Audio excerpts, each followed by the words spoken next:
Gracias por continuar con nosotros en Señal Informativa. Saludamos en la línea telefónica al coordinador de los diputados de Movimiento Ciudadano en la Cámara de Diputados a nivel federal, Clemente Castañeda, para platicar del tema de la inclusión de las lenguas indígenas en radiodifusoras. En este caso, Radio Universidad de Guadalajara abre este espacio en el norte, en Colotlán. ¿Cómo estás, Clemente? Buenos días. ¿Qué tal, Edgar? Muy buenos días para ti y para tu auditorio. Saludos a Sonia también. Platícanos cómo anda la cosa en este sentido de incluir las lenguas indígenas en radiodifusoras en México en general y en el caso particular que nos platiques tu opinión sobre el tema de Radio Universidad de Guadalajara.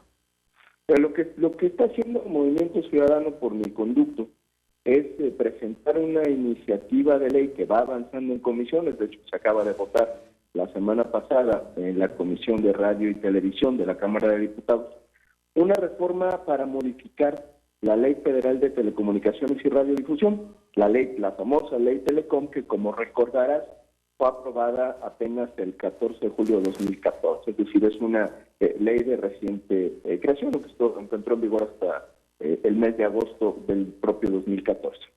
¿Qué es lo que plantea esta ley, entre muchas otras cosas, referente al tema del uso de las lenguas indígenas? Es muy ilustrativo el artículo 230 de la concepción que tuvo el Congreso de la Unión para hacer esta legislación. Lo que dice es que la lengua mediante la cual se debe emitir las propias transmisiones es la lengua nacional. Y este es el tema que nos tiene a debate, por una razón muy sencilla, porque en el país no hay una lengua nacional. Es decir, de entrada, el hecho de plantear que en México existe una sola lengua y hacer referencia a que esta referencia es la lengua nacional, pues entra en una franca contradicción con lo que se ha planteado en la propia Constitución mexicana en el sentido del reconocimiento de la pluriculturalidad del país. Nosotros hicimos esta observación a partir de que el poeta Mardonio Carballo presentó hace algunos meses un juicio de amparo que resolvió positivamente la Suprema Corte de Justicia. ¿Qué es lo que decía el poeta Mardonio Carballo? Pues justamente lo que nosotros estamos diciendo en la iniciativa: no puede haber una sola lengua nacional, sino que tiene que reconocerse la pluriculturalidad y la diversidad lingüística que existe en el país. De tal suerte que esta es en este momento la discusión o una de las discusiones que está en la Cámara de Diputados, y esperamos que pueda llegar a buen puerto nuestra propia iniciativa. Clemente, buen día. ¿Por qué es importante que los indígenas a través de su lengua puedan tener acceso a la radio?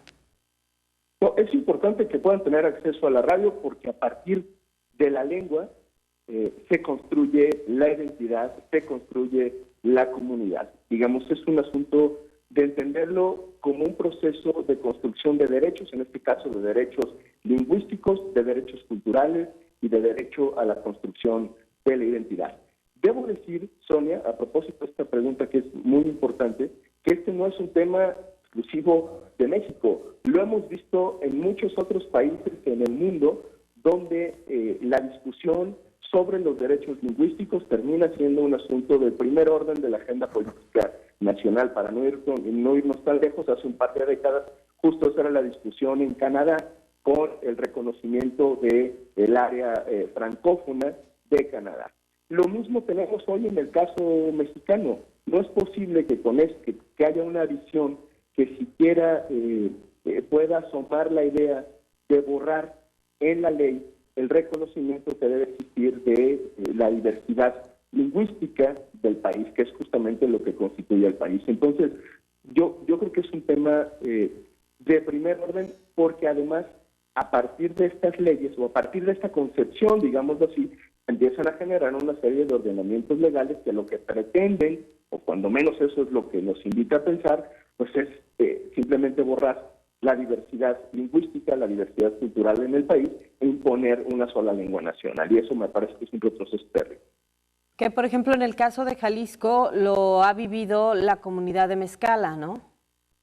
La comunidad de Mezcala no solamente ha peleado por el reconocimiento lingüístico, sino además el reconocimiento como pueblo originario. Digamos, estamos todavía un poco más atrás. Recordemos que en el caso de Jalisco, lo que hay en la propia ley pues es el reconocimiento de dos pueblos originarios, los nahuas y los huicholes. Y en el caso de Mezcala, el asunto de los cocas no deja de ser un tema todavía de debate vigente, donde, por cierto, los cocas tienen toda la razón, de acuerdo a los estudios antropológicos que se han hecho al respecto, para ser reconocido como pueblo originario. Junto con los, perdón, Edgar, junto con los tepehuanos, ¿no? Recién reconocidos también en el norte del estado. Es correcto, por la parte de los linderos que hay con otros estados de la República, sumado a otra serie de problemas que también hemos abordado con amplitud, como los problemas territoriales, de derecho a la tierra, etcétera, etcétera. ¿Cómo está la cosa en este momento? Entiendo que hay un artículo, pero en las radiodifusoras, digamos, de pueblos indígenas, ¿ya se practican o ya hay programas con lenguas originarias o no? ¿O hay sanciones? Es decir, ¿cuál es el panorama actual? Entiendo. Ver, no, en el asunto de las radiodifusoras indígenas, digamos que se permite, que contempla esta parte de la ley, no hay ningún problema con el uso de las lenguas originarias. Es para el resto de las radiodifusoras. Es para el resto, es correcto. Es para el resto de las emisiones de telecomunicaciones. Ahora sí que particularmente de la radio. Para el gran resto. Bueno, sería una barbaridad que además en la concesión que hay o en la concesión que se prevé para las comunidades y los pueblos indígenas también se prohíba el uso de su propia lengua. Clemente, me gustaría aprovechar que estás en la línea para platicar de otros temas. Finalmente consiguieron las firmas, las organizaciones que están buscando que se lleve a esta iniciativa ciudadana para que sea ley la presentación de las declaraciones 3 de 3, que es la declaración patrimonial, la fiscal y de intereses. En ese sentido, ¿cuál es la postura de Movimiento Ciudadano en la Cámara? Bueno, el grupo parlamentario del Movimiento Ciudadano es el único grupo parlamentario que en su totalidad ya presentó su declaración 3 de 3, los 25 diputados. Hoy estamos en la plataforma 3 de 3, de tal suerte que cualquier ciudadano en el país puede ver nuestra declaración fiscal, nuestra declaración de intereses y nuestra declaración patrimonial. Y además, por supuesto, nosotros nos hemos pronunciado a favor de que la iniciativa tal cual está planteada por las distintas organizaciones sea discutida y aprobada en sus términos en la Cámara de Diputados y esperamos que en la Cámara de Senadores. Yo creo que sería un avance fundamental de cara a la discusión del Sistema Nacional Anticorrupción. Una vez que se reunieron las firmas, Clemente, ¿cuáles serían los plazos que se marcaría el Poder Legislativo? Bueno, tendría que seguir el trámite ordinario de cualquier iniciativa. Una vez que hayan sido verificadas las firmas por el propio Instituto Nacional Electoral, que tendrá un periodo, si mal no recuerdo, de un mes para hacer esta verificación. Después tendría que turnarse a cualquiera de las cámaras que decidan quienes promueven la iniciativa. Yo esperaría que fuera a la Cámara de Diputados, pero quizá decidan turnarla a la Cámara de Senadores para que siga el proceso de cualquier iniciativa o de cualquier procedimiento ordinario que se plantea en la propia Cámara. Este paso que menciona sobre la verificación de firmas que está previsto en la legislación en materia de participación ciudadana, de pronto se convierte también en un tema de voluntad política, ¿no? Sí, se ponen muy quisquillosos en el cotejo de las firmas con relación al padrón, o si pues basta que coincidan los datos como para que se le dé salida. Sí, yo creo que es un procedimiento que burocratiza la presentación de una iniciativa de carácter ciudadano.